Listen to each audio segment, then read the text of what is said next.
పూజలు చేసిన దుర్గమ్మకు, పోషమ్మకు, ఎల్లమ్మకు ఎన్నో పూజలు చేసిన.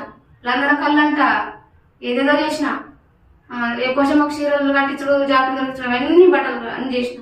బొట్లు పెట్టుడు, మేకలు కోసుడు అవన్నీ చేసిన కనుక నాకు ఏ ఫలితం, ఏ దేవుడు కూడా నాకు ఎవ్వరు కూడా అడ్డు రాలేడు, నన్ను కాపాడలేదు. ఏసు తప్ప, ఏసు ప్రభు తప్ప నాకు ఎవ్వరు కూడా నన్ను కాపాడలేదు. వేరే నీకు ఫోన్ నెంబరు గుర్తుకొచ్చింది. ఆమె ఫోన్ చేస్తే ఆమె వచ్చి ప్రార్థన చేసింది. దేవా ఈ బిడ్డను కాపాడని ప్రార్థన చేసింది.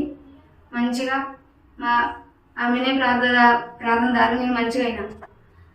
నీకేం కాదత్తమ్మా, నువ్వు మంచిగా అవుతావు, నువ్వు బాక్స్ తీసుకొని నీ చేను కూడా నీకు పట్టు అవుతుంది. నాకు పట్ట కావాలని నేర్చుకుని నా దగ్గర నీకు పట్టు అవుతుంది, నీ రోగం పోతుంది, నీకు చేను కూడా నీకు పట్టు అయిపోతుంది అని అన్నది. ప్రార్థన ద్వారా ఈరోజు బాప్సుని తీసుకున్న ఆమెనే బాప్సుకి ఇచ్చింది నాకు. ఆమె ద్వారా ఈ విధంగా నిలబడ్డా.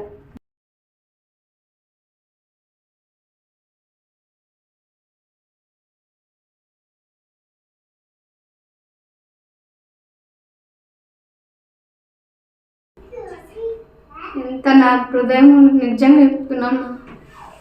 ఏమి ఇచ్చినా నేను ఆయన రుణం తీర్చుకోలేను. 3 పిల్లలు ఆగమైపోతున్నారు నేనేమన్నా అయితే.